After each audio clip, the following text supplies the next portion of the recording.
Hello everyone. Good evening, good afternoon, good morning, and welcome to our free PMP course, exam preparation, which starts today on Monday, 3rd of February. It will continue until until Friday, 28th of February. This free course is online. It will take place every Monday, Wednesday, and Friday from 7 p.m. until 10 p.m. GMT plus one. We're conducting this training or this course through Microsoft Teams town hall. So already a few thousands people have already joined in, around almost and counting, and still going up. So more than 4,000 so far. We have shared already with you the course outline on different posts on LinkedIn and different social media platforms. So in this course together, we will have in total 12 chapters. Chapter one, it will be about the business environment. We will have an introduction or an overview of project management. We will learn about the pre-project phase, which is the business case, and also we will have a quick overview of agile and waterfall. So just to make the next chapters easier for you. Then in chapter two, we will look at the project stakeholders, how to identify them, how to analyze their powers and interests, and also how to engage stakeholders. In chapter three, we will know how to build the team, develop the team, lead the team, respond to the team needs, also how to help team members achieve their objectives, how to manage communications among team members, resolve conflicts, etc. In chapter four, we will learn about agile approaches, the Scrum framework in particular, since this chapter number four, it's probably around 40-50% of the exam. So around 40-50% of the exam questions are about agile practices, different delivery approaches and methods, Scrum roles, Scrum processes, practices, artifacts, etc. Chapter 5 is about learning the traditional waterfall, the predictive approaches, in the hybrid project management, which is a mix between agile and waterfall. Then we will go into those particular chapters, like chapter 6, to learn about the different techniques for collecting requirements, for estimating. In chapter 7, we will learn about how to different techniques for performing, executing the work, the different project meetings, how to conduct lessons learned meeting, etc. Chapter 8 then is about conducting procurements and contract types, dealing with contractors, vendors, suppliers, etc., resolving conflicts with them, making sure that they deliver what they're expected to deliver. Chapter 9 is about managing the expected quality of the deliverables, of the products, understanding the acceptance criteria, making sure that what's delivered to the stakeholders is really up to their expectations. Okay. Chapter 10 is about identifying risks, analyzing risks, responding to risks. Chapter 11 is about assessing the project performance, both from a business perspective and also from a project perspective. And of course, chapter 12 probably is one of the most important chapters, which is the general tips and tricks for succeeding in the exam. Even though at the end of each of the previous 11 chapters, we will have at the end of each chapter a section about tips and tricks related to that particular chapter, and also mini practice exam for each chapter. But this chapter 12, it contains the overall tips and tricks for the PMP exam. So our training plan, as we have announced, so we will start from the 3rd of February until the 20th of February. So every Monday, Wednesday, and Friday from 7 p.m. until 10 p.m.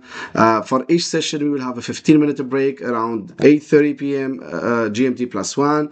And as we have announced, previously, all the sessions in the Microsoft Teams Town Hall are recorded automatically, and automatically they're stored in our internal education platform in association with Microsoft solution. So, and in there, in our internal education platform, it also contains, the full training presentation, the reference material, the books and the resources from PMI, many practice exams in different languages, more complementary videos explaining like, particular areas, from each chapter, like some exercises, like some more explanation.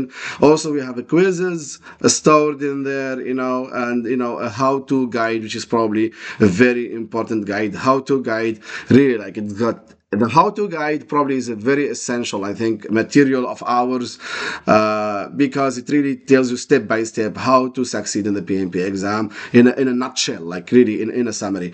So many people probably will ask, can we get those? Well, all those stuff are stored in our internal education platform, and the access to it is not for free. So that's why I told you guys, this free training, you can join all the sessions, you can take notes. Really, we made sure that our training presentation contains everything you need. So we really wanted to give you as much free as we can, because we want all of you then to be able, to have all the necessary knowledge to pass the exam. And we have equipped this training presentation with more than 360 questions, like the best questions which summarize PMI's mindset in the PMP exam.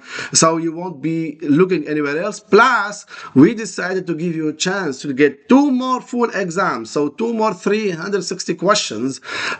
If you just, once you finish all the sessions, you attend all the sessions, you fill out all the forms with the code that appears in each session, and you get your training completion certification. Once you get the training completion certification and you post it on LinkedIn in a nice post where you summarize what you have learned from this full training, then we will send you additional 2 full exams. So this way you get more than 4 full mock exams, which are very necessary, for you to pass the exam. So you really probably wouldn't need anything else besides just attending these sessions, these 12 sessions, and follow with us, follow the steps, because we're very generous. And we have even shared with you guys some of the PMI resources in a post, like I think 10 days ago or so, or no, actually more than 10 days ago probably. So we have shared with you several books, like the PMBOK 7, the PMBOK 6, the Agile Practice Guide, the ECO, etc. We have even shared with you project management templates, etc. for free. So actually, I think we're giving a lot. So, and we're making sure you have everything you need, so you won't need probably anything else. Okay. And a lot of people are asking how to earn the 35-hour training certification. So as we said, all what you need to do is join all the sessions. And as we have announced several times before, in one slide in each session, a code will appear, a code that looks similar to this one, like, a number, a letter, a number, a letter, then 2 numbers. Okay. Well, what you need to do is just write down that code. Please don't share it with anyone, because if you share it, that means you're helping maybe somebody who did not attend, and then if they don't attend, how can we know if they deserve to get the 35-hour training completion certification or not? So please don't share the code, keep it just for yourself, don't paste it on any social media, don't paste it in any comment anywhere else, just write the code down for yourself, fill out the form which we share in a post after each session, and then you need to like and share that post. Okay, you need to like it and share it. So then, you need just these 2 steps. Fill out the form with the code and like and share the post. Now, some people, if they would just fill out the form without liking and sharing the post, then they would not qualify. They would not qualify for, they would not qualify for earning the 35-hour training completion certification. Just to complete these 2 basic steps. Why? Why the second step? Why liking and sharing the post? Because that post contains a summary of the session, and we would like to share more knowledge. Like we would like really more people to benefit from project management. So really we're giving a lot for free. Help us share that free knowledge. Okay. And the training completion certification, once you complete all those 2 steps for all the 12 sessions, then we will send it to you maximum within 7 business days after the completion of the training. Okay. And Also, if you get your training completion certification and share it on a post on LinkedIn with a summary of the training, then you will get 2 full best PMP prep mock exams. Those are called the best PMP prep exams, because really they contain the best questions, very similar to the ones you will get in the PMP exam. Okay, and you will definitely see their value. Okay, all right, now let's kick it off. All right, so in order for you to understand how really to pass the PMP exam, you need to probably align your mindset on the following. Really, align your mindset on the following. Okay? Now,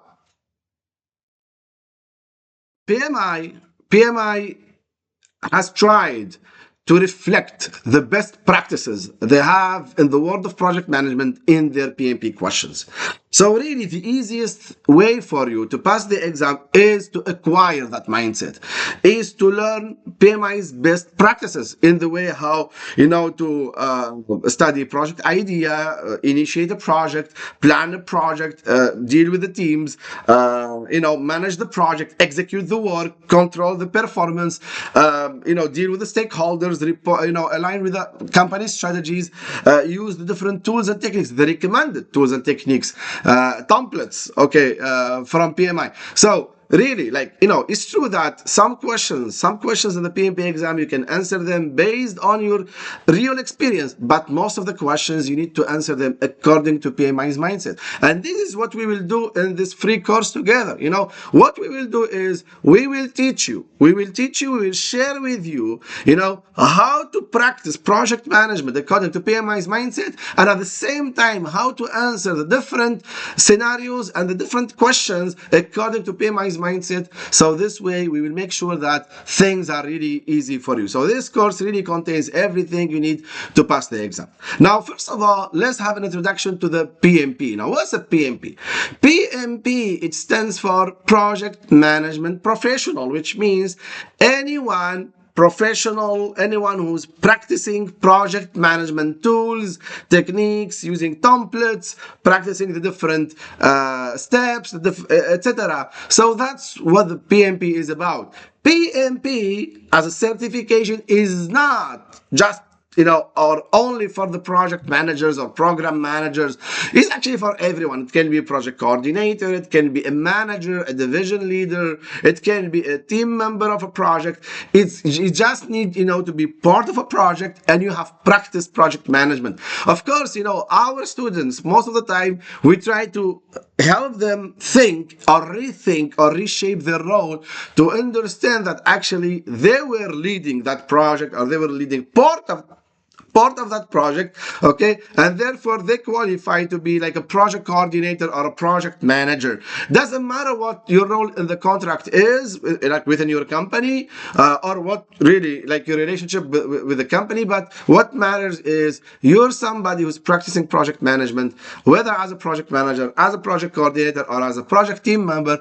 All what you need to do is prove to yourself that you're practicing project management according to PMI's guidelines or best practices or recommended practices, and also demonstrate that to PMI with in your PMP application. So what's the project management, the PMP certification about? So PMP's exam has got 180 questions. The exam's total duration is 3 hours and 50 minutes. Now, PMI has never revealed the passing score, but since myself have been in the industry since 2008, like the PMP training industry, okay, since 2008, so we always thought that the passing score was around 65% plus minus probably, a couple of percents up or down. Okay. Now, the exam costs around $575, but PMI offers a discount for some developing countries, such as Egypt, Algeria, Tunisia, probably India, some of the Middle Eastern countries, some African countries, some Asian countries as well, probably some Latin American countries, probably, okay? And the price goes down to $393. Now, in order to maintain your certification, you need to prove, once you get your certification, then within the next 3 years, you need to practice project management. You need to learn more about project management. You need to share knowledge about project management. And each activity you do in project management, each free webinar you share, you join, organized by PMI or other entities. Each activity you perform in project management, you report that on PMI's website, and PMI will calculate the professional development units for you. And once you have a total of 60 PDUs, then you can renew your certification for the next 3 years. The renewal fees are around $150, like plus minus depending on where you're from and if you pay taxes or not. And if you come from a developing country, then probably it would be less. And always for members, renewal fees are always less. Okay. Now, if you would like to break down the PMP exam, and this we will come back to it later in the 12th chapter, in chapter 12. Okay. So the 880 questions of the PMP exam. So PMI actually has made this like more entertaining and more like easier, like compared to the time when I took the exam. When I took the exam in 2012, we used to have 200 questions, 4 hours total duration without any breaks. You were not supposed to take any break. If you decide to take a break, then the exam ends. But right now, PMI has probably adapted like to more to the needs of the people. So you take 60 questions. Like once you finish 60 questions, then you're allowed to take a 10-minute break. Then you take the next 60 questions. Then you're allowed to take another 10-minute break, and then you finally finish the last 60 questions. So the total duration you spend, in front of the computer is more than 4 hours and 10 minutes if we include the initial 15-20 minutes of getting acquainted with the software. And also, as we have explained many times before, PMI offers different certifications such as the Certified Associate in Project Management, the PMI Program Management Professional, the Portfolio Management Professional. These three certifications here with the PMP, these are called the core or the essential certifications. And PMI has got more certifications in specialized areas such as PMI SP in scheduling, PMI RMP in risk management, PBA in business analysis, ACP in agile, etc. All right. There are many. I mean, I think the PMP certification is the most recognized certification and like worldwide famous certification with active holders from all over the world. China is topping the list with almost 580,000 holders. Then US, United States with almost 410,000. Canada with almost 92,000. India almost 80,000. Japan almost 48,000. Saudi Arabia with more than 45,000 PMP active holders. Actually, that's wrong. That's not as of June. That's as of February 2025. I should have corrected this one. Okay. Emirates, almost 20,000. Germany, almost 18,000. Brazil, 15,000. Plus Singapore, almost 15,000. Okay. And of course, now you can go to PMI's website, click on certifications and then check certification. You can pick a country and, select PMP and check, how many people in that particular country have got, are actively are holding the PMP credentials. Okay.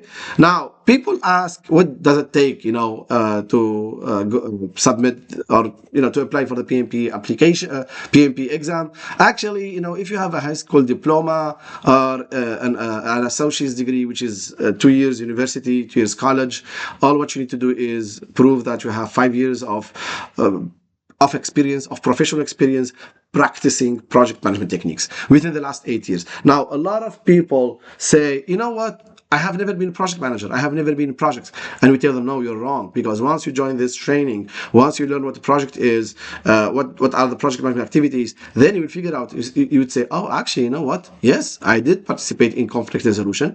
Oh, yes, I was part of a team. I was, performing activities with my team members. Oh, yes, we had different missions where we used to call them missions. We never call them projects. Oh, yes, we went through changes in our company. Actually, we never call them projects. We call them changes. Oh, yes, we did plan. Yeah, we did forecast. Oh, yeah, we did execute. Yeah, we did estimate. Of course, yes, we talked to the customer. Yes, we are resolving conflicts with the customer. Oh, yes, we're delivering. Yes, we're making sure that the customer is satisfied. Oh, yes, we report. Yeah, we do this, we do that. You know what? All of that and more, that's project management. So that mission you used to call mission. That change you used to call change. That new product development, you just call product development, all of that is a project. So actually, you see, you were practicing project management, you were part of a project, or you were a project manager, you just did not know it. You used to call yourself just probably a change leader, or a team leader, or a team member of an initiative. Initiative, that mission, that change, all of that is a project. So actually, you are practicing project management, and that's why, each time somebody calls me, hey, Ahmed, can I join your paid training? And I say, how many years of experience? What's your education level, and how many years of experience you have? And then they say, oh, you know what? I don't have project management experience. I say, you don't need project management. You don't need. Actually, you do have project management experience. You just don't know it. So you don't know actually. Okay. And of course, you need to have the 35 contact hours. So each hour spent with us in a training, in a project management training, is called a contact hour. That's it's called that way before you get your PMP certification. After you get your PMP certification, then each hour spent in a training in project management or related areas is called PDU. Or in case you have a bachelor's degree, which is like United States is a 4-year college degree, worldwide is probably 3 years, 4 years, maybe more, maybe a little more in some other countries, and you need to prove that you have 3 years practicing project management or applying project management techniques within the last 6 years and plus, and of course the 35 contact hours. Okay, so you should not have any overlapping between the projects you report, in your PMP application. Like, for example, in 2022, if you had 2 projects, one started in January, ended in August, and then this other one started in April of the same year and ended in December. So you don't think you can report on 16 months of project management experience. No, there is an overlap between April and August. So actually, you need to pick that period. You need to assign it to one of the 2 projects, probably the first one if you want to, but PMI will always take into consideration only 12 months, no overlapping. Doesn't matter, like, what's your designation, if you're a doctor, if you're, anything else, no, it doesn't matter. And, once you submit your PMP application, around 5 to 10% of the PMP applications are selected for audit, randomly selected. It's not, your application is not selected for audit just because you come from the country, or because, you worked on that industry, or because, you have submitted too many projects. Now it's just a random selection. Of course, we will be sharing with you a particular video on how to create and submit your PMP application. This is a template. This is actually on PMI's website. The form is on PMI's website. We will share with you a video to explain to you how you can do it. Basically, all what you need to do is introduce the company where you are, the industry, your job title, then in which area of the company did you work, and then the project description, size, budget, duration, etc. And all of that we will explain it to you in a different video, which we will share with you exclusively in our WhatsApp groups, and maybe on a social media in a post. But if you go to our channel on YouTube, you can find already some material covering this. But we will come back to this later. Okay, what's probably most distinctive is the job title. Like, PMI appreciates like a job title closer to project management, even though they really welcome any job title. Okay, but the more you're closer to project management, the easier things get. And in the project description, you need to put their project management activities, project management tasks. You need to show how you apply the project management processes, and of course, you need to put like the project objective in 1 or 2 sentences, and the outcome of the project. Like in 1 or 2 sentences as well, and then the rest of the body is about what were your project activities and the responsibilities, and we explained that in a separate video. Okay, and if your application was selected for audit, don't worry about it. Really, you can finish the audit like in few minutes. The same with the application. Really, the application takes, let's say, maximum 15 minutes. Like, my students, they tell me it took us 15-20 minutes because I have everything prepared for them. Okay, I have prepared for them many templates they can pick from.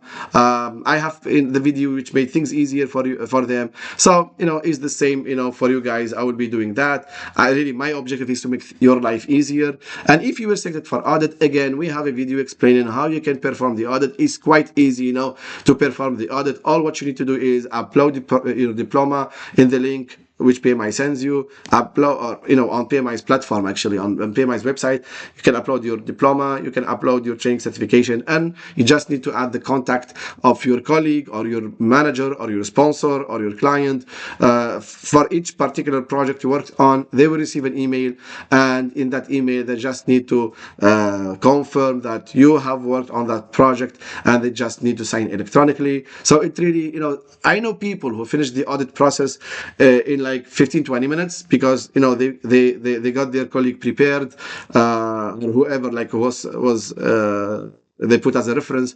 to confirm their experience, and they just finished the whole process of uploading the diplomas, the training certification, in their reference, certifying that particular knowledge. All of that was done within 15-20 minutes, probably, something like that. And then it takes PMI just a couple of days to confirm that everything is fine. You can upload your diploma in the original language. If it's in Spanish, if it's in Chinese, if it's in Arabic, if it's in French, German, doesn't matter. Just upload the original diploma. Of course, your training certification, probably you got it most probably in English, okay, since most training companies worldwide, they provide in English, and that's it. Yeah, PMI accepts actually almost all the languages, because they have they have their systems, they have their tools, they have their people, they can verify. Okay, my recommendation, always be as honest as you can, whether whether during the PMP application process or during your audit process. Be as honest as possible, because it will really help you, because PMI can, they have ways of verifying things. Okay, so honesty also is in PMI's mindset and code of ethics, so please be as honest as possible. Now, once your application went through, it got accepted, and you pay for the PMP exam, then you can schedule a PMP exam. PMI will show you on PMI's website, together with, in partnership with Pearson View, which is an authorized test center or testing company. You can see the test centers, well, where you will to take the exam. You can take the exam either in person in a test center, so you will see the list of test centers closer to you based on your IP address. Okay, or you can decide to take the exam at home or remotely through the Proctor software. In both cases, the software you will use which will be used during the exam is called OnView. Okay, and we will share with you video explaining to you, and even a link for a demo of this OnView software, so actually you can practice it, you can get acquainted with it, because once you take the exam, you're not allowed to have anything with you, not a calculator, not a smartwatch, not a mobile, not a pen and paper, nothing, because you have everything in the software. Calculator is integrated in the software, a writing board like a whiteboard is integrated in the software, so everything is integrated in the software. And it really, like, in the entire exam, you probably will have just one question, like, for which you need to use a calculator, probably one or two maximum. Like, I never heard somebody told me more than two questions. Okay, but usually it's one question, maximum one, sometimes zero questions about calculating, like mathematical calculations. No, you probably don't need that. So yeah, and the whiteboard, I never heard of anyone, at least from my thousands of students, who told me that they needed to use the whiteboard, because they don't have time. They just focus with the questions, and try to answer within the time. Yeah, so they probably did not need to use the whiteboard. Anyway, we will share with you a demo on how to use the OnView software, and of course in chapter 12 we will share with you tips and tricks about when deciding to take the exam in person in a test center or remotely. Okay, but whether you take the exam in person or remotely, always your final results will be confirmed to you after 48 hours, up to 5 business days, PMI says. Okay, but usually it's, depending on the country. Okay, some of my students in Saudi Arabia, they got their results on the same day, whether they took the exam in person or at home. In most my students from most of the countries worldwide, they got their final results after 36 hours. Some of them, a little after 48 hours. But the good thing is, if you take the exam in a test center, then you get preliminary results immediately, like whether you passed or not. And if you take it at home, you don't get any preliminary results.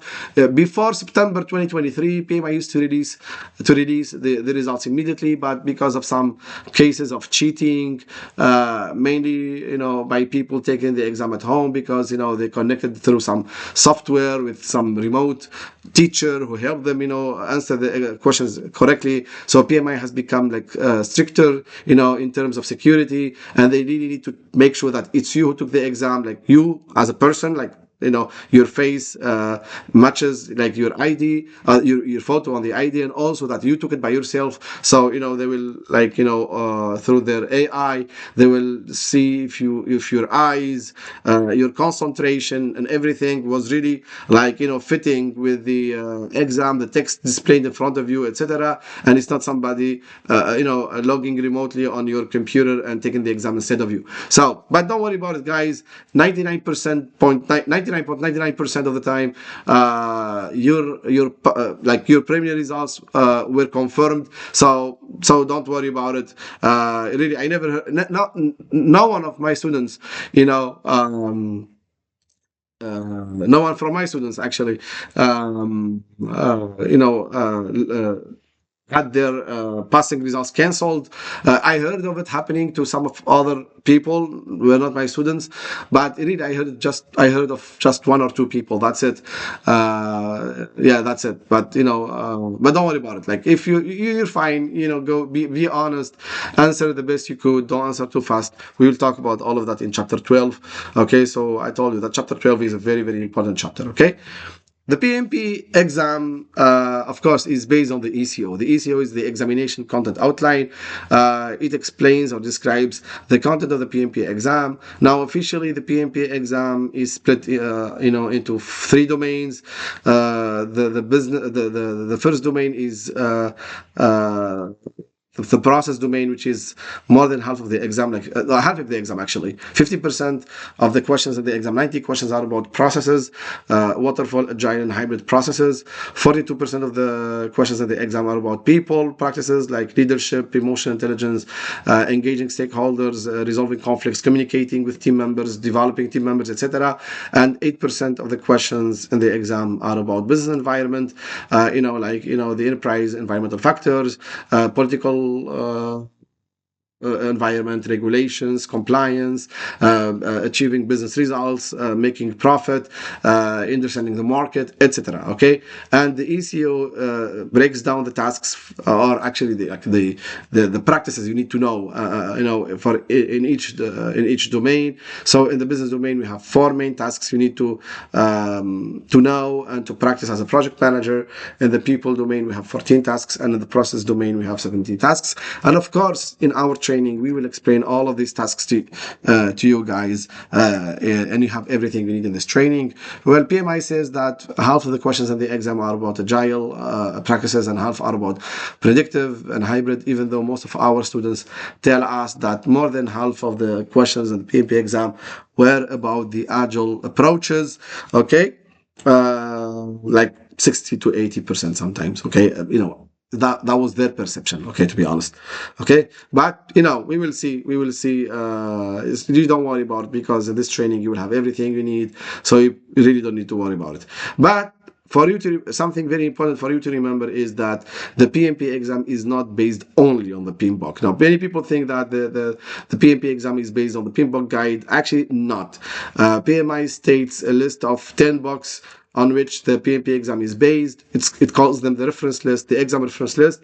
The project management, a systems approach to planning, scheduling, controlling by Harold Kerzner, effective project management, traditional, agile, extreme, hybrid by Robert Vizocki, fundamentals of technology project management, second edition by Colin Garton with Erica McCulloch, project managers portable handbook, third edition by David Cleland and Lewis Ireland, information technology project management, the seventh edition by Kathy Schwalbe, essential Scrum, a practical guide to the most popular agile process by Kenneth Rubin, project management, the managerial process by Eric Larson, the Project Management Toolkit, 100 Tips and Tricks for Getting the Job Done Right by Tom Kendrick. And then, of course, the last two books are PMI's books, the Agile Practice Guide and the Project Management Body of Knowledge Guide. PMI doesn't state which guide, like this is the sixth, the seventh, even though the sixth was replaced by the process guide. But you guys don't need to read any of these books because we have read them and we have taken the necessary content from them and we have put it in our training presentation. So you don't need to read any of them, but still we have provided you with some of these books so you can actually read them if you have time and if you want to. Okay, and this slide here it shows you how the PMBOK guide is just really one part of one part of the PMP exam, okay? Even though the PMBOK actually contains almost everything you need to know, okay? And of course, moving from PMBOK 6 to PMBOK 7, PMBOK 7 came quite different, compared to PMBOK 6. PMBOK 6 actually the structure was very similar to PMBOK 5, PMBOK 4, PMBOK 3, etc. Okay, PMBOK 6 was released in 2017. It's got two parts, the guide and the standard. The guide has got three chapters. Chapter 1 was Introduction to Project Management, Chapter 2 Project Environment, Chapter 3 the role of the project manager. And it was based on 10 knowledge areas, very similar to the previous books. Most of the previous books were based on 9, probably 10 knowledge areas, okay, like integration management, scope management, schedule management, cost management, quality management, resources management, communications management, risk management, procurement management, and stakeholders management. So these are the 10 knowledge areas. Personally, when I learned these knowledge areas with PMBOK 3, when I started as a project manager in IBM in 2007, I think it was not 10 that time. I think it was a little less. Probably it was 9. It made my life easier because I knew whenever I got a new project, well, you know what, I need to do something for the scope, something for the schedule, I need to do something for the cost, quality, etc. Okay, it made my life easier to remember what I need to know, focus on, and practice in a project, and all of that is integrated through the integration management. Okay, and also the PMBOK guide, the PMBOK 6th edition, called the standard part, which is the smaller part. It's approved by the ANSI, the American National Standards Institute. Okay, and it covers the processes and the initiating of the project, in the planning of the project, in the executing of the project, in the monitoring and controlling of the project, and in the closing of the project. There is an appendix, there is a glossary and an index at the end of the PMBOK 6th edition. It's quite a comprehensive book, almost 800 pages, excluding the Agile guide, of course, more than 900 pages with the Agile guide. But PMI, on the PMBOK 7th edition, which was released in 2021, actually it made it lighter, like almost half the size. Okay, it started with a standard, with an introduction of the standard, how to create a system for creating and delivering value, and then PMI defined 12 project management principles. Number 12, of course, is kind of similar to the 12 principles in Agile. So stewardship, team, stakeholders, value, how the system should think, leadership, tailoring, quality, complexity, risk, how to adapt to be resilient and change. These have become principles in project management. This is the smaller part of the PMBOK 7th edition, and the bigger part is the guide. Now we don't have any more the 10 knowledge areas. We have 8 performance domains: stakeholders, team, the development approaches, planning, performing the work, delivering value, measuring the performance, and dealing with uncertainty and risks. Okay, and these are called the knowledge areas. Well, there is some similarities to the previous knowledge. These are called the performance domains, kind of similar to the knowledge areas from the previous PMBOKs. And even our training presentation is prepared, in an order similar to the order of the performance domains, kind of similar. Okay, with some little differences. And then, again, PMI talks about tailoring, because tailoring is very important. It's become like, part of the mindset, in order to, picking the processes and the tools and the techniques that fit with the project. So we don't have like one standard project management model, which we try to apply, on all the projects. And then we have PMI lists tens of models, methods, and artifacts. And in this training presentation, we have equipped it with the models, the methods, and the artifacts, which you will see in the PMP exam. So far, until this moment, I'm talking to you, no one of our students ever told us that they saw something in the exam which we have not seen in our training or in our complementary videos in their internal education platform or in their quizzes in the internal education platform or in the mock exams in the internal education platform, because we really made sure that they have everything you need. And for you particular in this free training, we have made sure that in your current presentation, you will have everything you need actually, and all the terminologies, all the techniques, and everything you need in order to pass the exam. Okay. All right. And as we mentioned earlier, really PMI emphasizes a lot on ethics and the professional conduct. For PMI, it's extremely important. It's mandatory to be honest as much as possible, while managing the project, sharing communications, reports, being transparent with the information, not hiding anything. So you really need to be honest in what you do in project management. And you need to strive, to be fair, responsible, and respect the others as much as you can. And you will see these values reflected in the different questions and possible answers in the exam, being fair, when picking among vendors and suppliers, leading responsibly, taking responsibility actually, in the different situations in the project, respect, the people you deal with and the guidelines, etc., and be as much be as honest as possible. All right. So all of this will be reflected in the different questions in the PMP exam, and you will see that with us in the different mock questions and practice questions. Okay. And also PMI has got a talent triangle. For PMI, you as a project manager or as a project management practitioner, you need to learn skills and talents from business. You need to have different ways of working, and you need to prove or to know your power skills. Okay, and all of that is covered in our training presentation and also in the different mock exams.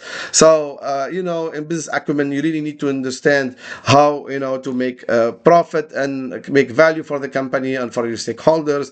How to work within the business model of your company, understand your market, the competitors, also understand what kind of relationship you want to have with your customer, in which and you need to really understand your industry, the regulations, the standards. You need to be compliant with any legal matters. Also, you need to have specific knowledge about the areas where you work. Be able to participate in strategic planning, etc. Okay, so and more we will learn together in this training. And also you need to have different ways or different ways of working in project management. If you need to use agile, do it. If you need to use waterfall, do it. Or probably you can use something more hybrid, like in between. If you need to support your organization during the transformation from waterfall to agile, then you should know how to do it. You need to know how to use different data gathering techniques, how to analyze the performance of the project, how to understand or contribute to the establishing the governance of the project, and then how to deal with scope, schedule, risks, collecting requirements, cost, budget, etc. So all of that you need to know, and you need to really learn it while practicing project management and managing projects, or contributing to managing projects. And you will learn this with us in this training. And of course, you as a project manager or as somebody with power, you get power from your position. Like the role of the project manager gives you automatic power. So here you need to learn the different leadership styles, techniques. You need to know how to communicate, how to listen, how to coach and mentor your colleagues and team members, how to resolve conflicts, manage communications, how to manage emotions, influence people positively, use your interpersonal skills such as communications, negotiations, resolve problems, create and build a team, etc. So all of that you need to learn, and more than that actually, and you will have a lot of questions about them. Okay, so we will go back to this of course in more detail, and it will be manifested through the different scenarios and questions and practices we will learn in this session. All right, now let's start the first domain, okay, the first chapter, which is the business environment. Well, the business domain covers around 8% of the exam, which is around almost 14 questions, okay, and it's got three sections. Section one is an overview of project management. Section two is, business, about the business case, and section three is a short section about just an overview of agile and waterfall, because agile and waterfall, we will see them in details in chapters 4 and 5. So in the first section, overview of project management, let's start with concepts. Okay. Now, many people confuse between projects and business. So many people, they have launched a business, they started a business, but if you ask them, like, what do you do for a living, they say, oh, I have a project. No, they don't have a project, because a project usually ends after a short period of time, like few months, one year, probably 1.5 year maximum. Okay. Developing a vaccine is a project, but mass production of the vaccine is no more a project. That's operational work. We'll see that later. Creating a new car model, that's a project. But once we take that model to series production, well, that's no more a project. Well, that's a business or operations. The same with building the stadium. Building the stadium, that's a project. The day we opened the stadium for the games, then we ended the project, and then we started the operational, or the BAU, business as usual. We call the BAU, the business as usual work. The same, like, organizing a wedding, that's a project. But, once the wedding ends, then the operational life, if I call it that way, if I can call it that way, actually starts. The same, like, if you build a hotel, all the efforts, all the activities, related to building the hotel, that's a project. But on the opening day of the hotel, and once we start running the hotel, that's no more a project, that's a business, or that's operational work, that's business as usual. Okay. So actually, what is a project? So a project is actually a temporary endeavor undertaken in order to create unique products, services, or results, and the project should be aligned with the company's strategies and objectives. So the project is temporary, it's got a beginning and an end. It should deliver something like product, service, or result, and it should be aligned with the company's vision, strategies, and objectives. Okay, that's what can make a project successful. We will see that later. So the project management is about applying the different tools, techniques, skills, knowledge, to project activities in order to meet the project objectives and achieve the expected results. Okay, so that's the definition of a project and the definition of project management. Let's have a practice question. A junior marketing consultant aspires to be a project manager. However, she often gets confused about what project management involves. To clear up the confusion, her mentor tells her that project management is what? An undertaken temporary endeavor to create a unique service, product, or result. The application of a set of knowledge, skills, tools, and techniques to project activities to meet the project requirements.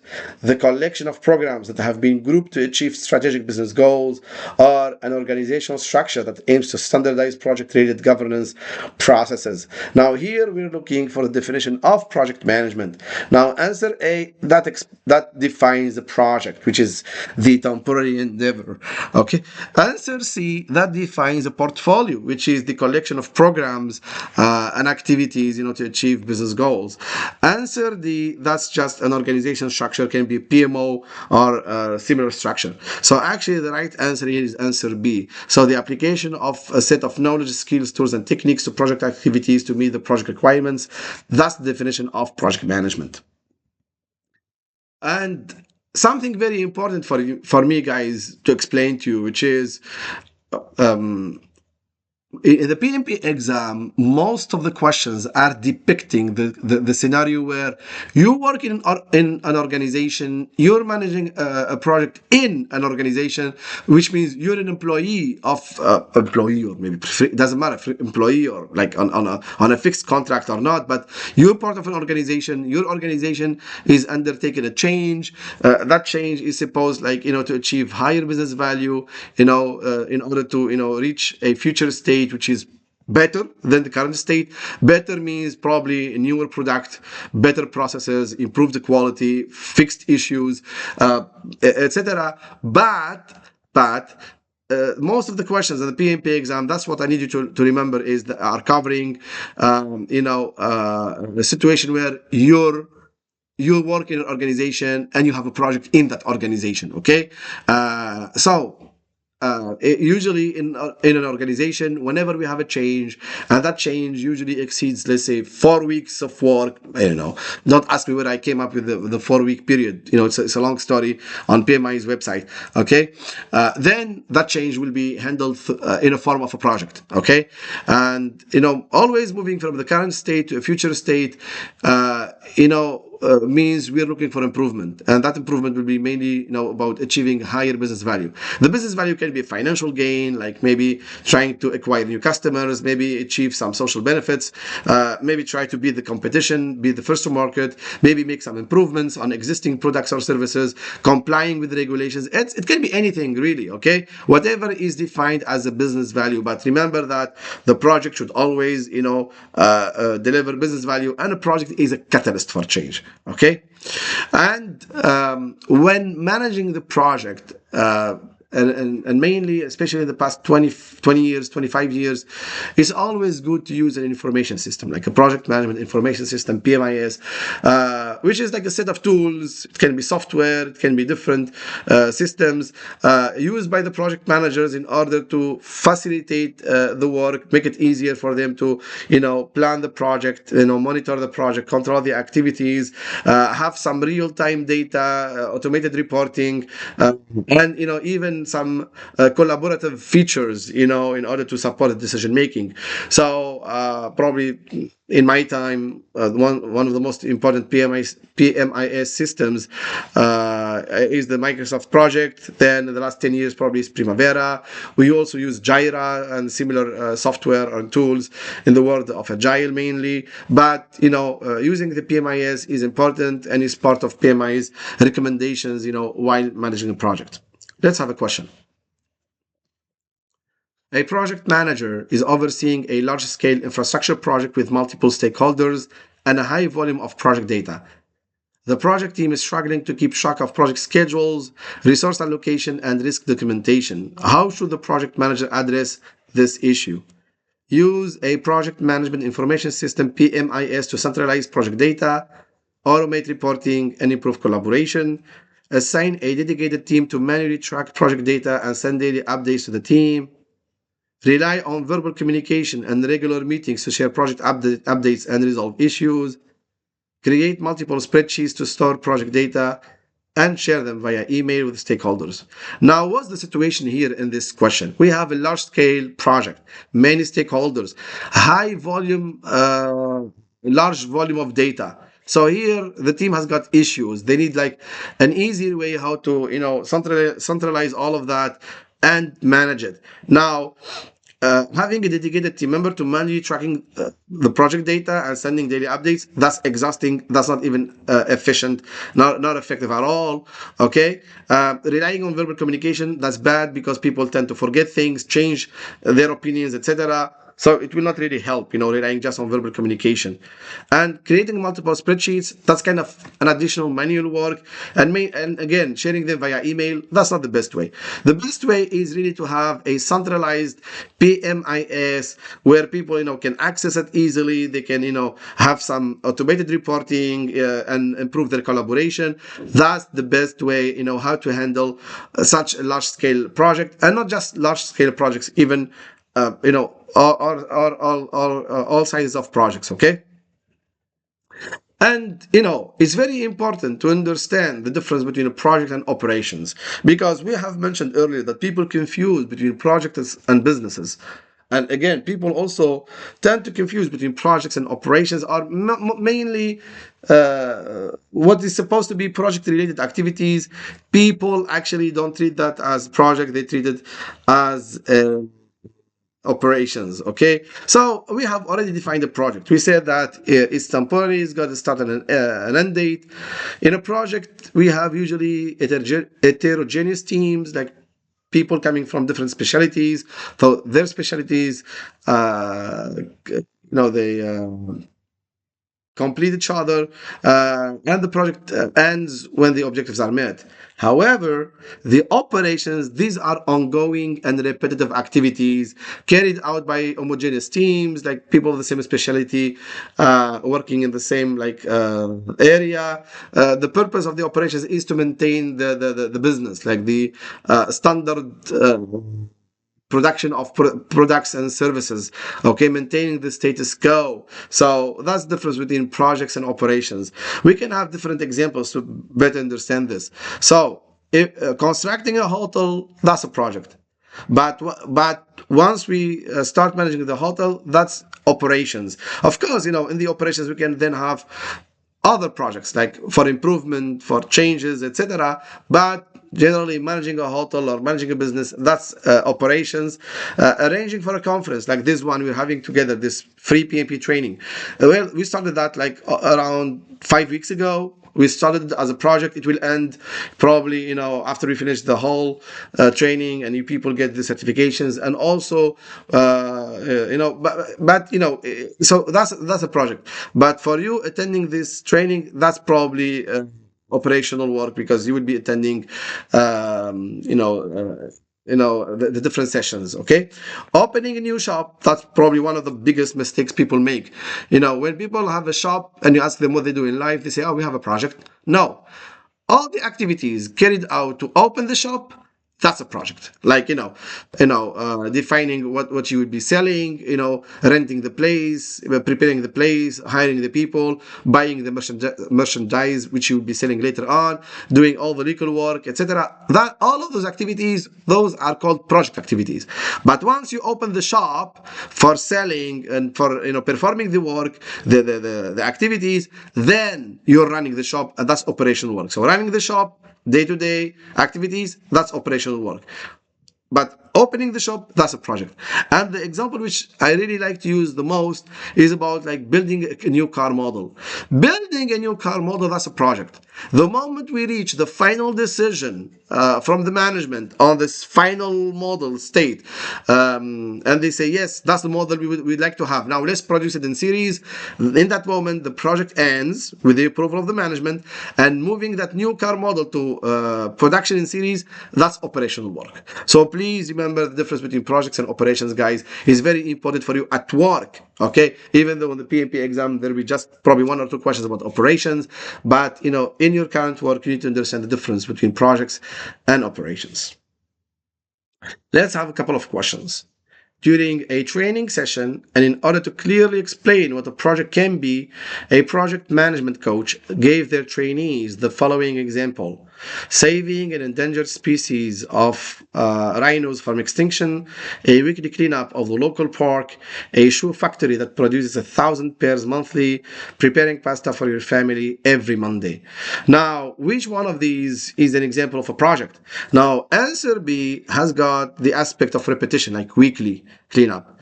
Answer C, again, monthly, so repetition. Answer D, the same, like weekly preparation of pasta. So none of these answers, B, C, and D, qualify as a project. So these are operations, repetitive activities, or repeating activities. So the project here, the example of a project is saving an endangered species of rhinos from extinction, and probably this happens once in a generation, so it's actually a project. Okay, so that's a project. Okay. All right. Another question. A project member notices that certain members of the project team confuse projects and operations, and oftentimes consider operations to be ongoing projects. And by the way, that's a big mistake. Uh, um, Operations are not ongoing projects. Therefore, the project manager explains that there is no such a thing as ongoing projects, emphasizing the difference between a project and an operation by defining operations as. Now, here we're looking for the definition of operations: an undertaken temporary endeavor with the aim of making a distinctive product, service, or result, the application of a set of skills, knowledge, tools, and techniques in a project to meet its requirements, a collection of programs that have been grouped to achieve strategic business goals, or ongoing endeavors that generate outputs. Since we're looking for the definition of operations, so the undertaken temporary endeavor, that's the definition of a project. The application of the skills, knowledge, and tools, that's the definition of project management. The collection of programs, that's the definition of portfolio. So the right definition of an operation is ongoing endeavors that generate outputs. Okay? So that's the right answer, for the definition of operations. Every project has got constraints. PMI has longly defined what we call the iron triangle of the triple constraints. So traditionally, a project is characterized by three, or actually, a traditional project has got three, let's say, traditional constraints, which are scope, cost, and time. Scope, that means the work what we need to build, what we need to do. Cost, that's like the budget, the resources, financial resources mainly, or even the other resources which will cost us money. Time, that's about mainly the schedule. So this triangle, this iron triangle, is equilateral. So if any changes happens to any of these three constraints, it will definitely impact the other constraint. Let's have an example. Let's say in a rural area we would like to build a school. Okay, this school is supposed to have 4 classrooms, 2 toilets, one for the boys, one for the girls. Okay, or one for the girls, one for the boys. Always ladies first. Okay, yeah, and that's it. Okay, so that's the scope. All the classrooms will be equipped with the necessary tables, chairs, doors, windows, lights, etc. And the cost we estimated to be around 60,000 euros, and the time it will take 4 months to complete this project. So then suddenly the sponsor, they are maybe the Ministry of Education as a sponsor. They decided also to build a sport hall. They said, what, we need also a sport hall for the pupils, for the kids. So now the scope has changed, it has increased. That means definitely the cost will increase, and also, like, generally also the time will increase. Okay, generally the time also will increase, and vice versa. If the sponsor decide to remove some classrooms, that means the cost will go down, and the time also will shrink. Okay, so and vice versa. If the sponsor decide to cut off on the cost, it will impact the scope and the schedule. Or if they decide to have the project delivered earlier, so probably we need to adjust the scope and the cost. So again, these constraints need to adapt to different changes, and they will impact each other. Okay, however, the project does not have only those three constraints.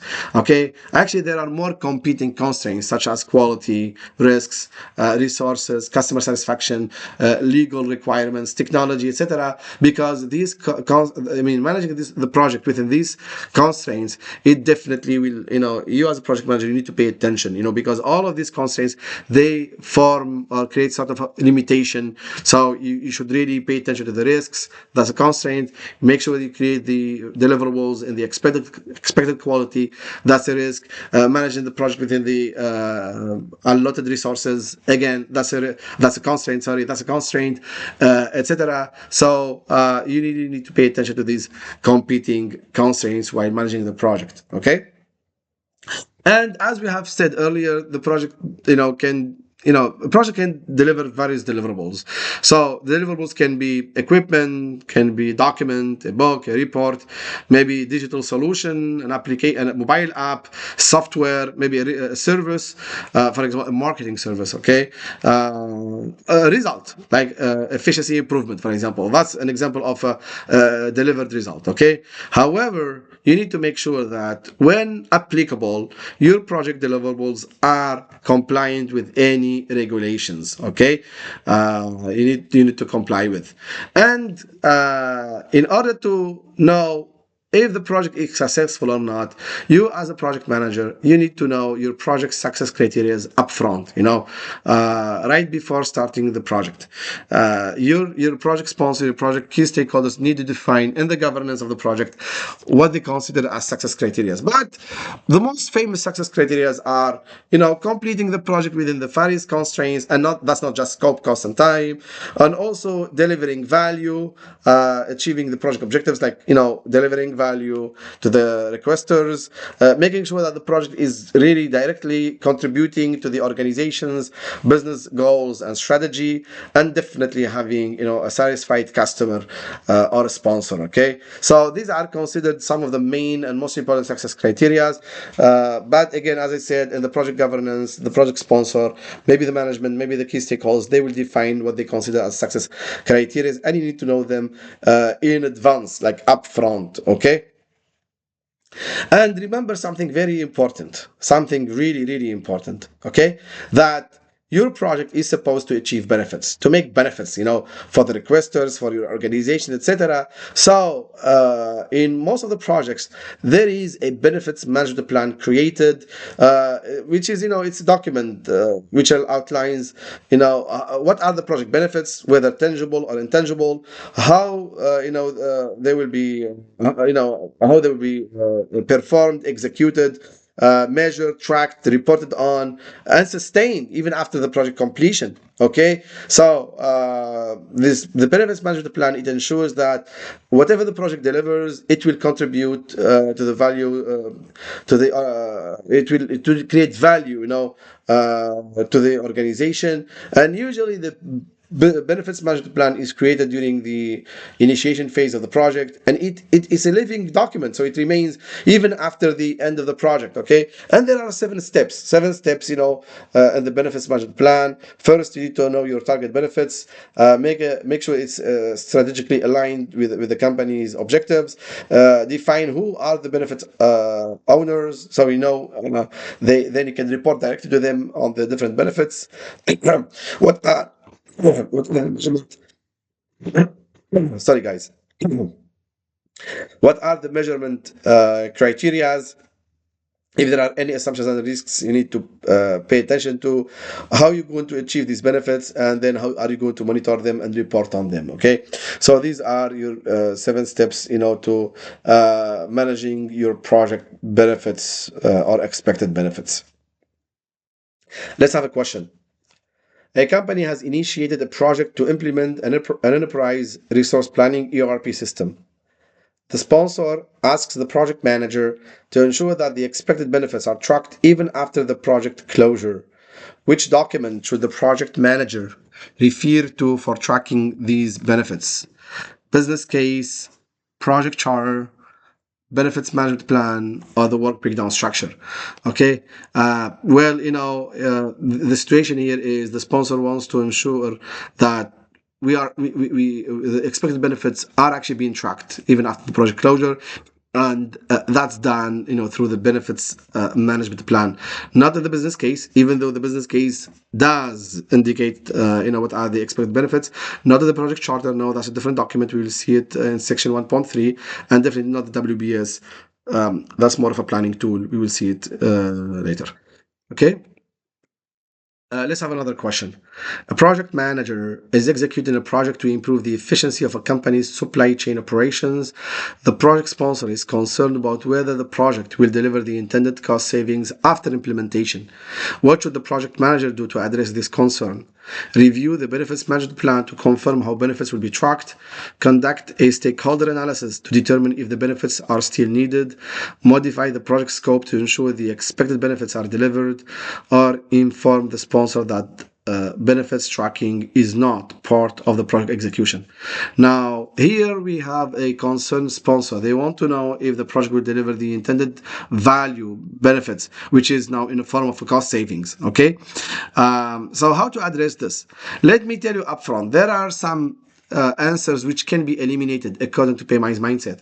Modifying the scope. We don't modify the scope. Modifying the scope, even through change request, is kind of tough. Usually we tend to keep the scope. So modifying the scope just to ensure the benefits are delivered, that's wrong.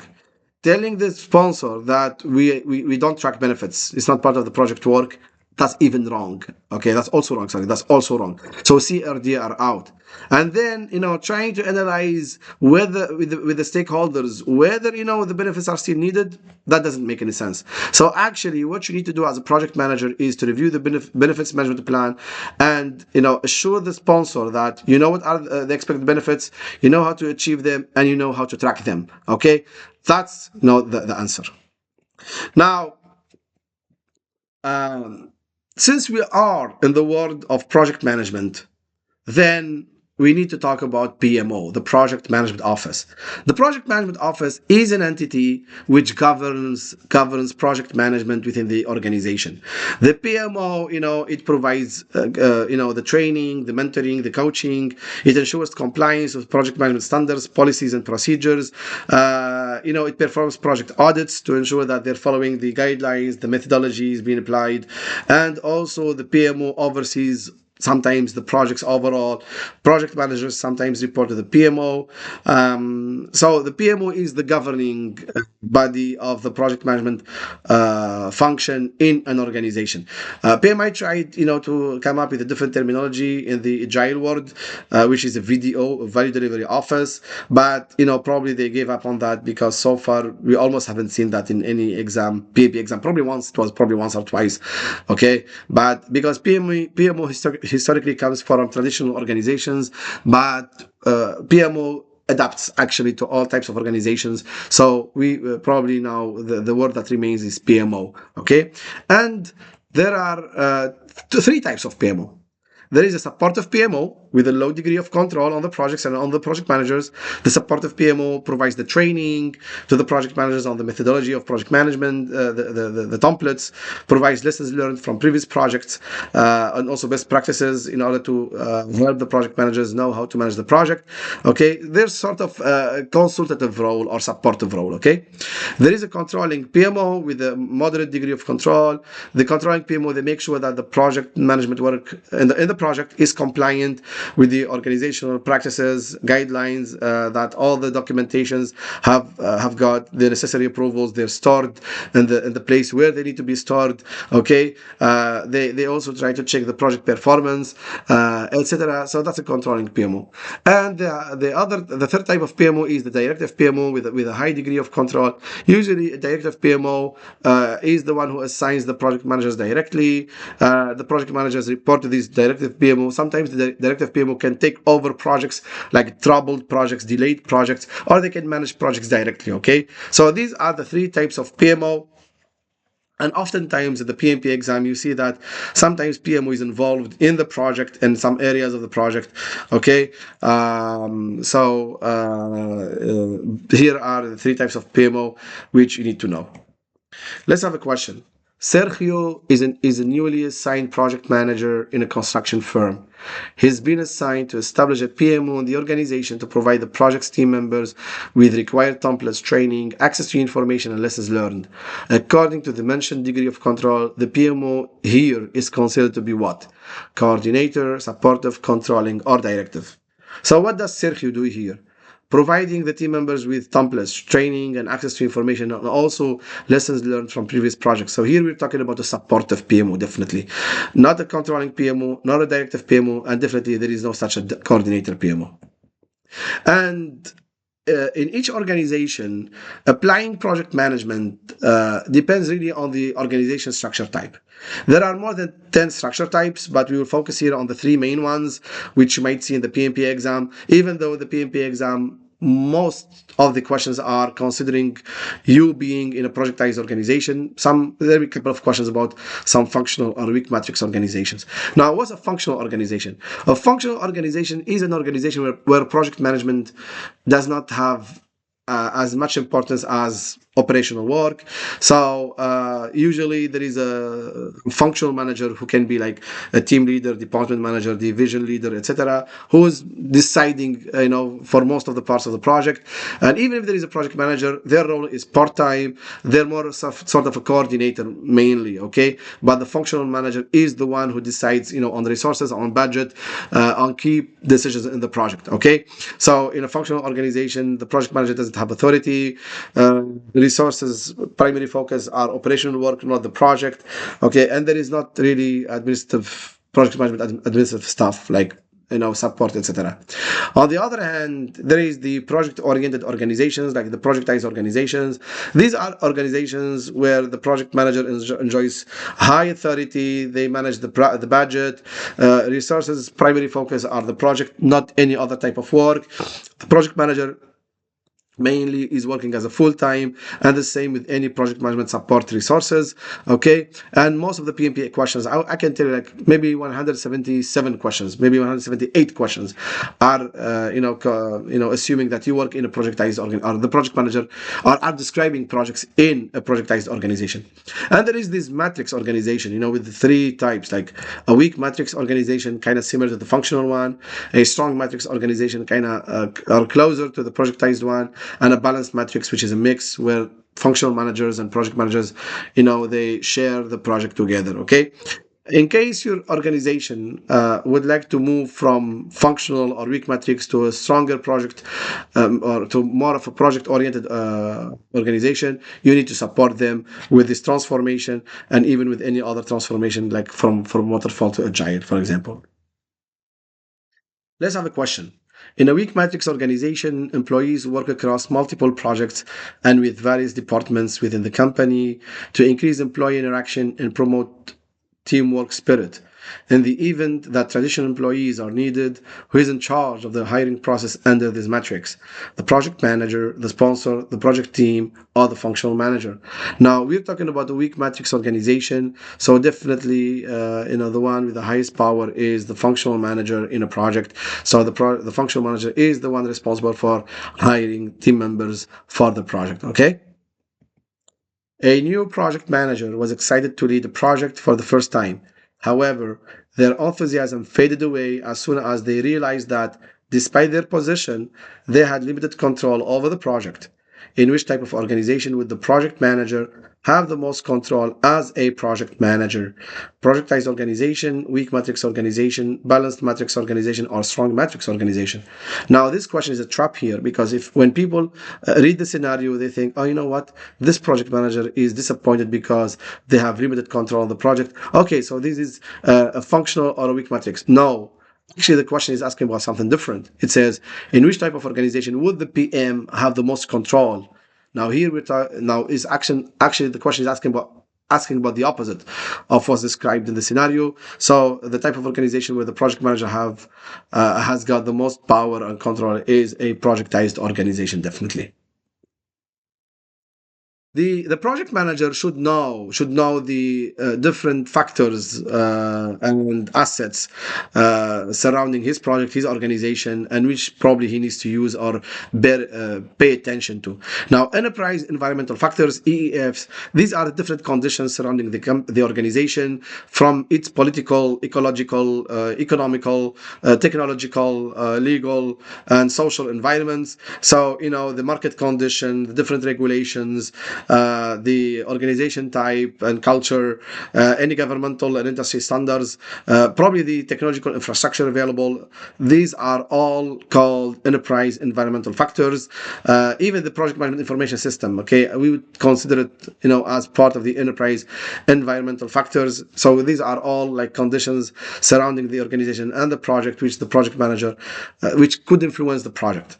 The organizational process assets, OPAs, these are companies' internal plans, processes, procedures, policies, knowledge bases, lessons learned registers, intellectual property, which the project manager could use and benefit from while managing the project. Okay, so this is the definition of EEFs and OPAs. And being compliant with regulations is very important, because the questions in the PMP exam are based on real life scenarios. They're based on projects coming from governmental projects, projects in private sectors, pro bono projects, etc. So the PMP exam is prepared for people coming from different backgrounds, different industries.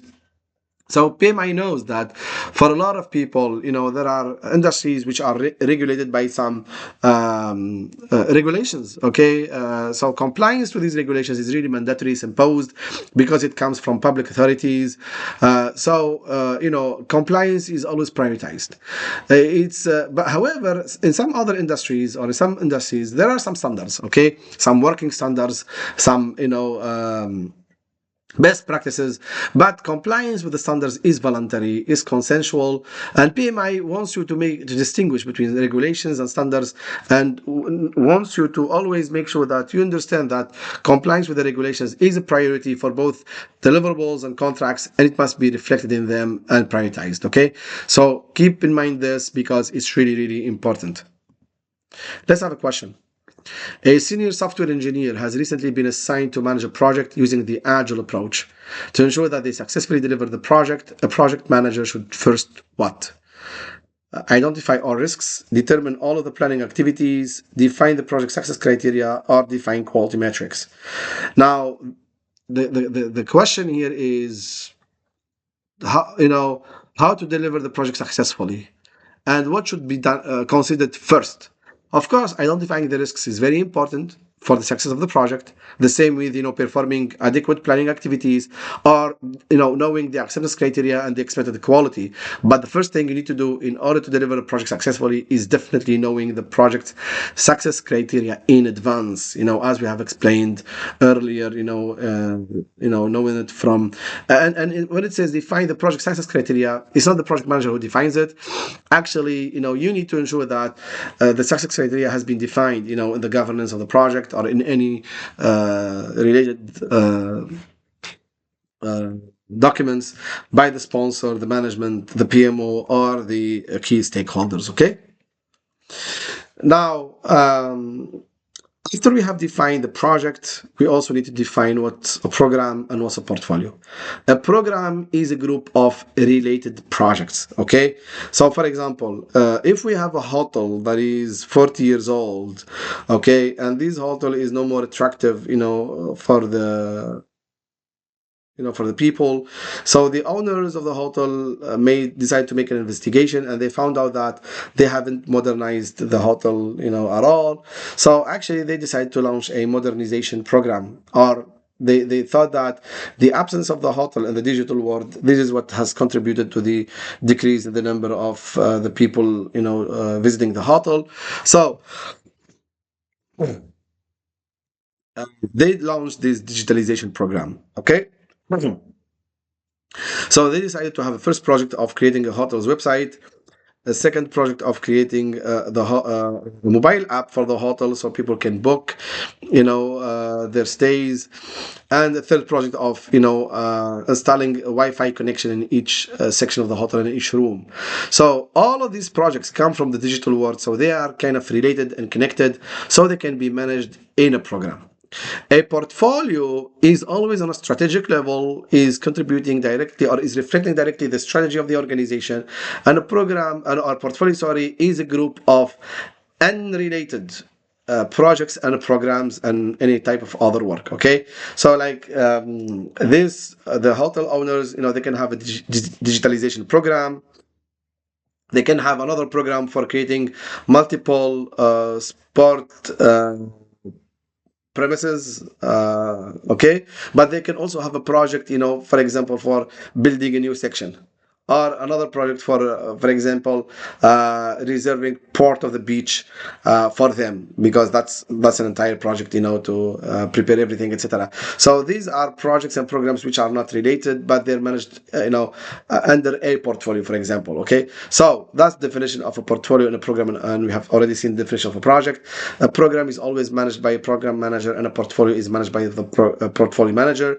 So in this program here, and on each of these projects, there is a project manager and a project team. So this project has got a project manager and a project team.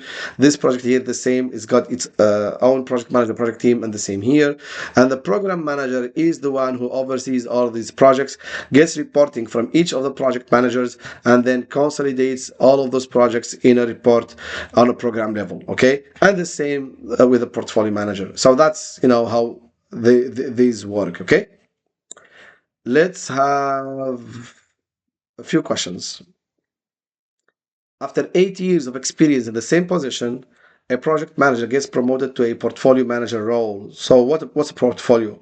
A number of projects, programs, or operations that are all managed as a collection with the aim to achieve the organization's strategic goals, analyzing IT requirements and ensuring regulatory requirements are followed, following methods, processes, and tools to ensure that the projects are managed as designed, creating a common vision and helping senior management to see the potential strategic implications of corporate decisions. Now, definitely answer A is the right answer. A portfolio is a number of projects, programs, and operations that are all managed as a collection to achieve the organization's strategic goals. It's not analyzing IT requirements and making sure that we're compliant with them. No, it's not methods, processes to ensure projects are managed as designed, and it's not a common vision to help senior management see potential strategic implications of corporate decisions. No. Another question. Maria is supervising three projects within her organization. Two are of a similar type, while the third is entirely different. What is Maria's role in the organization? Is she a project coordinator, a project manager, a program manager, or a portfolio manager? Maria here has got three projects. Two are of a similar type. That's a program. So those two similar type projects, they're going to be in one grouped in one program. But the third project is entirely different. So Maria has got a program and a project. So Maria is a portfolio manager, definitely. Um, and the last thing in this first section is to understand what's product management and what's the difference between product management and project management. Now, if you would like to look at the product life cycle, usually product life cycle is longer than the project life cycle. The product life cycle usually spans over years because the product can go through different stages and phases, like the ideation phase, the creation phase, the launching phase, the growth phase, the maturity phase, the decline phase, the retirement phase, etc. So all of these phases in the life cycle of the product, they're managed by a product manager, and it can take years and years, and from the creation of the product until the retirement. And usually within this period of years, there will be many projects in the life cycle of the product, like a creation project, an improvement project, an additions project, a revision project, etc. Even the retirement itself, it can be a project. Okay, so this is mainly the difference between a product life cycle and a project life cycle, and product management, project management, and the product manager and the project manager. And usually the life cycle of the product is managed by the product manager, even probably as a product roadmap. So usually a product manager builds a product roadmap which the product will follow, and of course it has to adapt to any changes happening in the market, either due to the changes in the customer preferences or competition, regulations, maybe technology, or any other reasons. Okay, let's have a question before we take a break.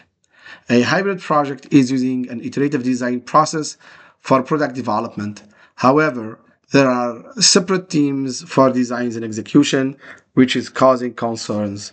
What should the project manager do to address these concerns? Establish a centralized repository for project documentation and product validation. Request that the design team be made responsible for project execution as well. Communicate to the project management office PMO that a hybrid approach is too risky. Enhance team skills by providing training on an adaptive project management framework. Okay, now the situation here is we have separate teams for designing the product and for executing the product. This is causing concern. Now, in order to remove this concern, we don't need to communicate to the PMO. Okay, that a hybrid approach is too risky. Actually, that's wrong. Hybrid approach is never too risky. It's not about providing training on adaptive project management. Okay, that's not the problem here.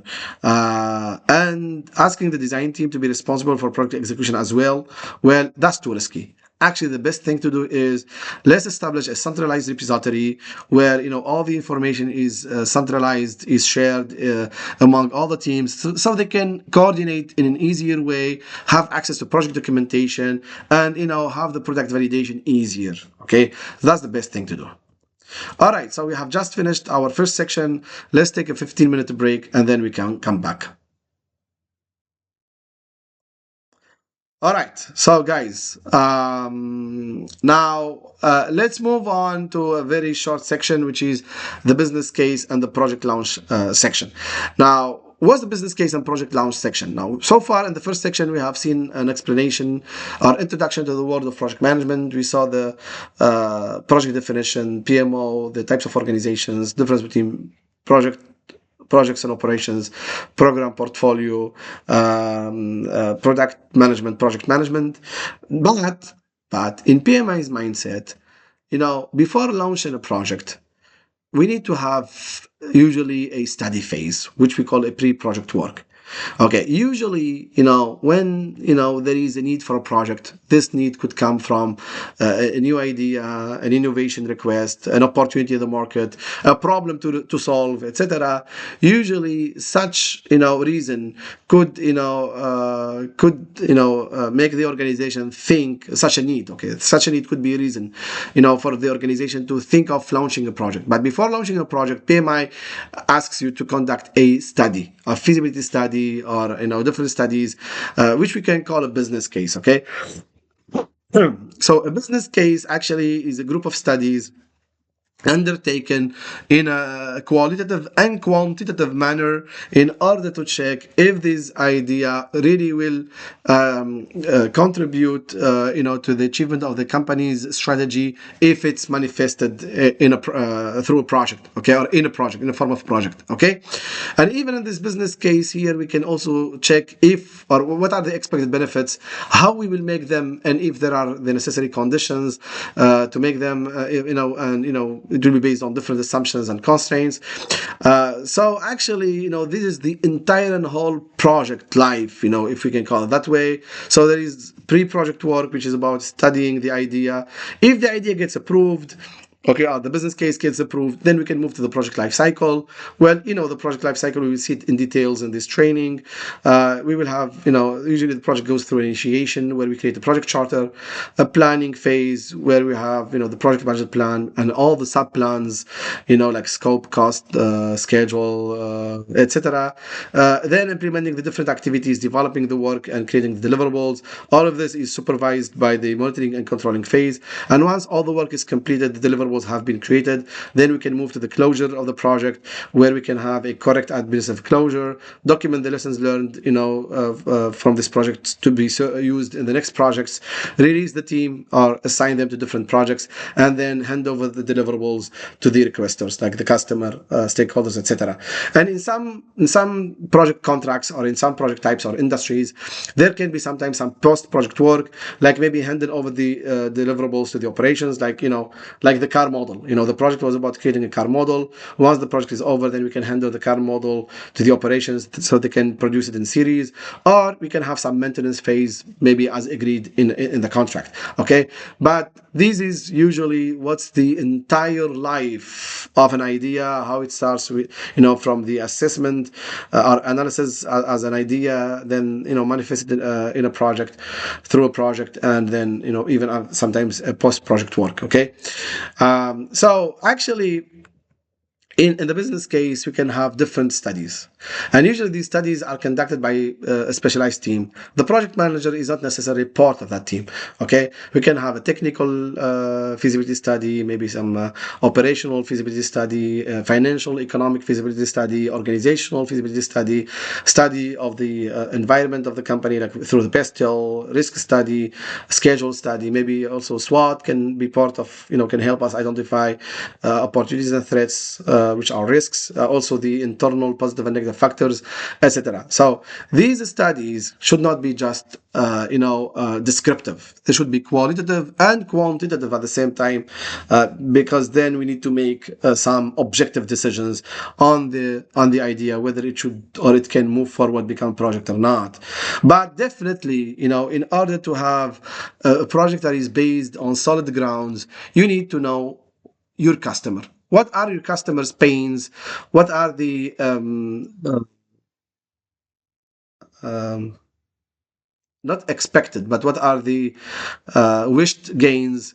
So once you understand your customer profile, then you would be able, to propose a value to your customer, like through the product you will create for them or the service you will offer them, like what would relieve them from the pain, or how would you help them make some gains. For example, there is this software development company which has studied the profile of the car insurance companies, and they have noticed that actually these car insurance companies have got a lot of pains, because whenever there is an accident, whether it's small or big, the whole process of processing that accident, dealing with all the paperwork, etc., was such a hassle, such a pain for the insurance companies. So this software development company proposed to the software to the insurance car insurance automotive to the car insurance companies an application that would handle all the paperwork for them,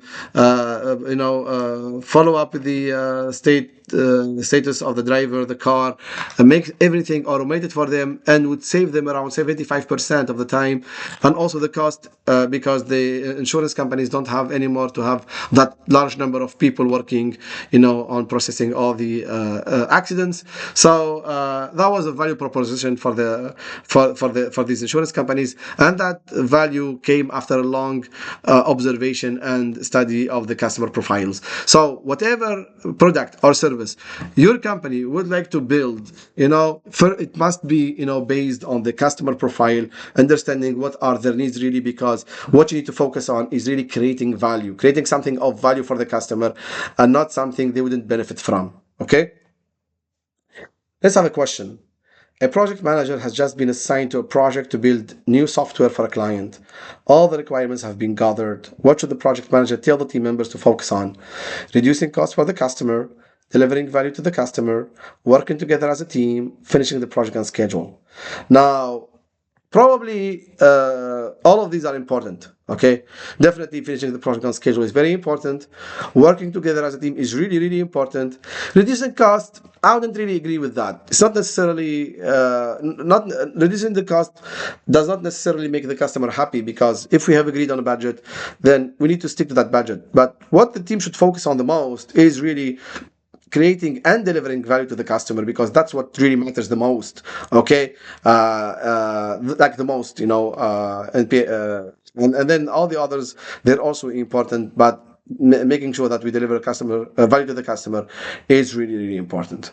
And PMI tells you that whenever you start a new project, you need to make sure that you really sustain the 3 Ps: earth, people, and profit. You don't create projects to harm people or to harm nature, animals, create pollution, or destroy the profit that the company is making. So don't do that. You need to really sustain these triple bottom lines, the 3 Ps. Okay, so starting a project, to destroy a company or a country, or destroy nature, etc.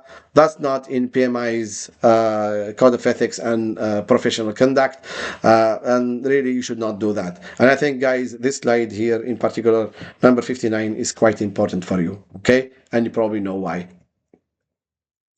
And whenever a company would like to start a new project, then the pestle analysis helps the company probably analyze and understand its surrounding environment, like the political environment, like for example the political stability in that country where the project will be conducted, the economic situation of the country or generally like worldwide, which could impact the project, the social environment, like for example the consumer behaviors or the social trends, maybe the habits, the ethics in that country, and if the project deliverables and services, they fit with the social environment, technological environment, like the infrastructure, etc. For example, you cannot start a project that relies a lot on high technology and a high internet bandwidth in a country, for example, where there is limited access to internet, for example. It will not probably succeed. Okay, also you need to study probably your legal environment, like the different regulations, different laws which you need to pay attention to, which probably regulate the industry where you operate,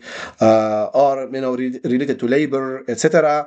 And also your ecological environment, if there are any restrictions, any laws restricting you from exercising activities in that probably that place, that area in the city or in the country. So the pest analysis really helps you know determine and know all your environment. You need to study them before you know before you take a decision to go forward with the project. And yeah, this is reflected in few PMP questions. And always our PMP students, they find more detailed explanatory videos in our internal education platform, where it explains in details how to turn the pestle analysis into a quantitative analysis. We have really such a very, very nice video of almost 3.5 hours explaining the business case, in details, and how to turn it, into quantitative analysis.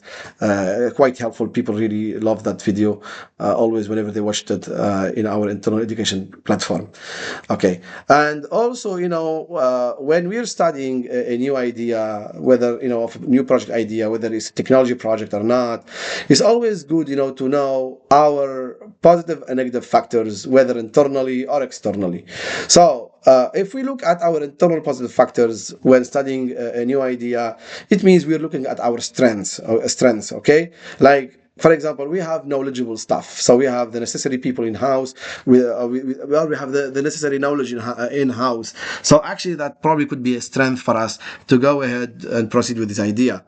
But we also need to look at our internal negative factors, like our weaknesses. For example, we say, you know what, we have resource limitations. We don't have enough funds, for example. Well, that's a weakness, all right?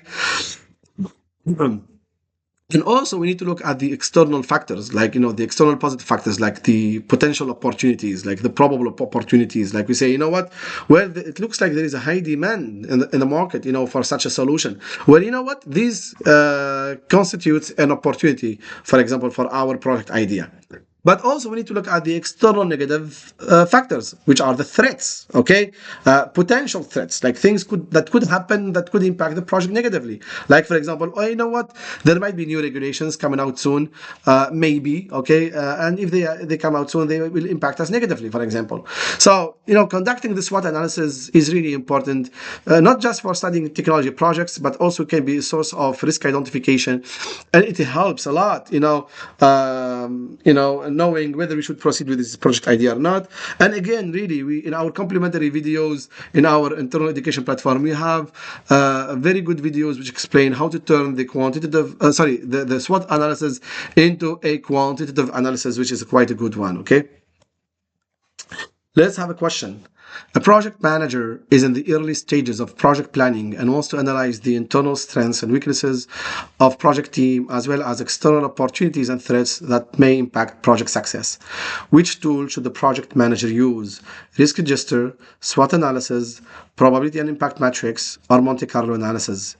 Now, here we're in the early stages of planning, and the project manager wants to analyze strengths and weaknesses. So that's absolutely in the SWOT analysis. For the answers A, C, and D, risk register, probability impact matrix, Monte Carlo simulation, we will see them in chapter 10, risk management. Okay, so those are not the answer to this question. Okay, what the project manager should use to analyze the internal strengths and weaknesses and external opportunities and threats. Okay, that's the SWOT. Oh, another question. A company's CEO has just returned from a conference on the use of artificial intelligence (AI) and would like the project manager to implement this technology in the organization. What should the project manager do first? Start acquiring the team, start a strengths, weaknesses, opportunities, and threats SWOT analysis, engage stakeholders and allocate financial resources, or gather requirements from stakeholders. Now, since this is a project about a new technology, which the sponsor would like to, or the CEO would like to implement in the company, then the first thing to do is really to try to understand, do we have the knowledge, do we have the skills, to implement it? Are there any weaknesses, any opportunities and threats? So we need to start a SWOT analysis. We should not start immediately by acquiring the team, not with engaging the stakeholders.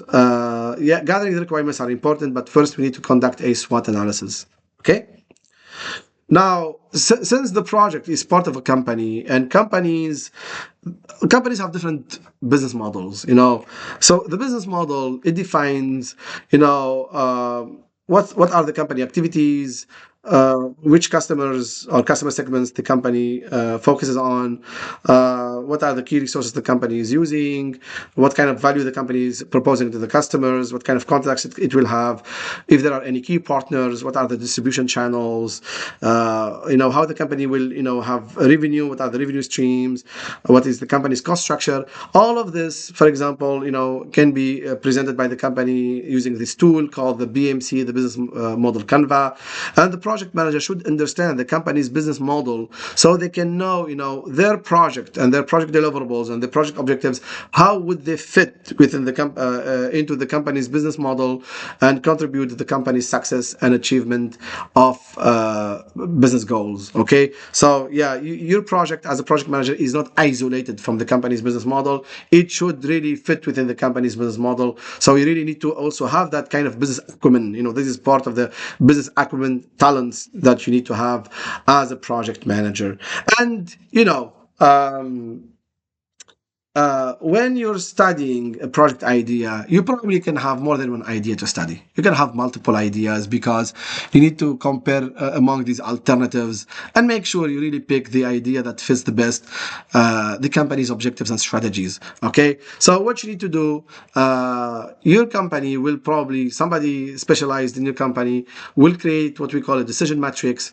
They will select the competencies, not competencies, sorry, the criteria which will be used in order to compare between ideas, like for example, competency, cost, viability of the idea, desirability of the idea in the market, alignment of the idea with the company's strategies, and then give each criteria a rating, like exactly, and then check, how much score, or how much score, yeah, what's the score of each idea in each competency. For example, idea A, for the cost, it got 3. What does 3 mean? For example, for cost, we said that, what, if the idea would cost less than 20,000 euros, we give it 5 out of 5. Like we have a scale from 1 to 5, so we give it 5. If the cost is between 20,000 and 60,000, we give it 3.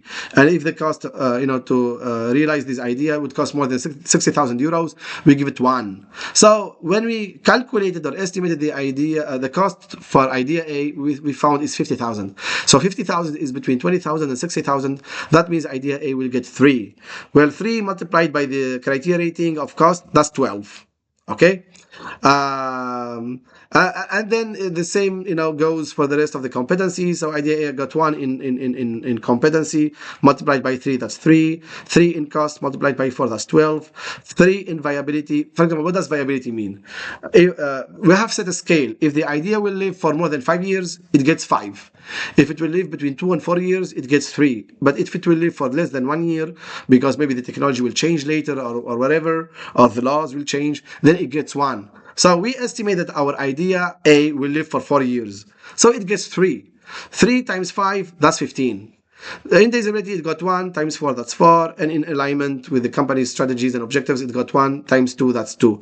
So total for idea A is 36, total for idea B is 72, total for idea C is 32, and total for idea D is 35. Of course, this is just an example, guys. Okay, so we see here that idea B has got the highest score, the highest total. So idea B would qualify. In case your company has set a minimum threshold, score threshold for ideas to pass, like for example 35. So here we have like 3 ideas that have got 35 or more. Idea A, B, and D. So 3 could the 3 they pass the threshold, so you could choose any one of them, but most logically you would pick idea B because it's got the highest rating. Okay. And of course, we have really in our internal documentation, in our internal education platform, videos that, really explain this in much more details, because really understanding how to conduct a project study and a business case is quite fundamental and important for, starting a successful project. Okay. Let's have a few questions before we wrap up this session, this first session. A project manager is assigned to a new project and is reviewing the business case. The project sponsor asks for a summary of the key components that justify the project's initiation. Which of the following is not typically included in a business case? Expected benefits and strategic alignment, alternative solutions considered, detailed project schedule with aligned resources, high level cost benefit analysis. Now, the situation here is we have a new project, we're reviewing the business case, and the sponsor wants a summary of key components that justify the project's initiation. So all of these are part of a business case except one, because it says which of the following is not typically included. So all of them are part of a business case except for one. Expected benefits and strategic alignment is definitely part of a business case. Alternative solutions considered is definitely part of a business case. High level cost and benefit analysis, yes, definitely is part of a business case, but detailed schedule with assigned resources, no, because we're still in the business case phase. Okay, so we don't have yet a resource list, and we cannot establish a detailed project schedule because that happens in the planning phase of the project. The project sponsor has requested to review a review of the business case to ensure continued alignment with the organization's goals. Who's primarily responsible for maintaining the business case throughout the project lifecycle? The project manager, the business analyst, the project sponsor, or the steering committee. Now, something for sure, the business case is owned by the project sponsor. Okay, it's not the project manager, not the business analyst, because the business analyst's role is to analyze the requirements and explain the technical team. We'll see that when we reach chapter 4. The steering committee, you know what, is always the project sponsor who is responsible for maintaining the business case throughout the project lifecycle, because the business case is a living and breathing document and it needs to adapt with any changes in the market or elsewhere. Okay. During project execution, the project manager identifies a change that will impact the expected benefits outlined in the business case. What should the project manager do first? And by the way, guys, when a question asks you what to do first, there is a certain way to think. We'll explain that in chapter 12 and also throughout these chapters in the different questions. Proceed with the change and update the business case later. Escalate the issue to the project sponsor for guidance. Cancel the project as the business case is no longer valid, or ignore the change and continue with the existing business case. Now, here we have a change. It will impact the expected benefits as outlined in the business case. What to do first? What to do first is definitely to analyze, review the situation, or take it to the responsible people. Ignoring answer D, the change definitely not. So if an answer starts with ignore, we ignore it all the time. So we don't definitely ignore the change, and we don't continue with the existing business case because it will not be valid anymore. It will not have value anymore. Cancel the project? Definitely not. You as a project manager cannot cancel the project. It's the sponsor who cancels the project. Plus, there is no reason to cancel the project here. Proceed with the change and update the business case later? No, because this will impact the benefits outlined in the business case. What you need to do is you need to report this to the sponsor because they own the business case. There is a big change that will impact the business case and the expected benefits. You need to keep the sponsor and the sponsor aware and let them decide, okay? And have some guidance from them. So the sponsor will guide you on what to do, So that's the right answer. And the last question for us in this first session of our free PMP training, guys, a project was initially approved based on a strong business case. However, halfway through execution, market conditions have changed and the expected benefits are no longer achievable. What should the project manager do? Continue executing the project since it was already approved, conduct a business case review with the sponsor and the key stakeholders, ignore the change in market conditions and focus on scope completion, or change the project scope to align with new business objectives without approval. Now, we have a market change. A change in the market conditions, it will impact the expected benefits, which are no longer achievable. What do you need to do? So answer C starts with ignore. So ignore it. We don't look at it. Okay, we should not ignore the changes in the market conditions. They're important to us. Answer D says change the scope. We should not touch the scope. Almost, you don't touch the scope. Almost, unless if there is a strong change request approval coming from the stakeholders, the steering committee. Otherwise, you really don't touch the scope. Okay, you should not do that. And it says without approval. Oh, definitely we don't do that. Answer A says continue executing the project since it was already approved. Well, how can we continue executing the project if there are significant changes in the market conditions, and that makes the business case or the expected benefits are no longer achievable? So we should really conduct a review, with the sponsor, with the key stakeholders, and get guidance from them, and make the necessary updates and changes. Okay, that's the right answer. All right, guys. So we have reached so far the end of this first session of our free PMP training. I really would like to thank you so much for attending it. In the next session, we will continue with section 1.3, which is an introduction or an overview, short overview of Agile and Waterfall. And then also we will look at the chapter 2, which is the stakeholders chapter. Thank you so much, everyone, and have a great rest of the evening.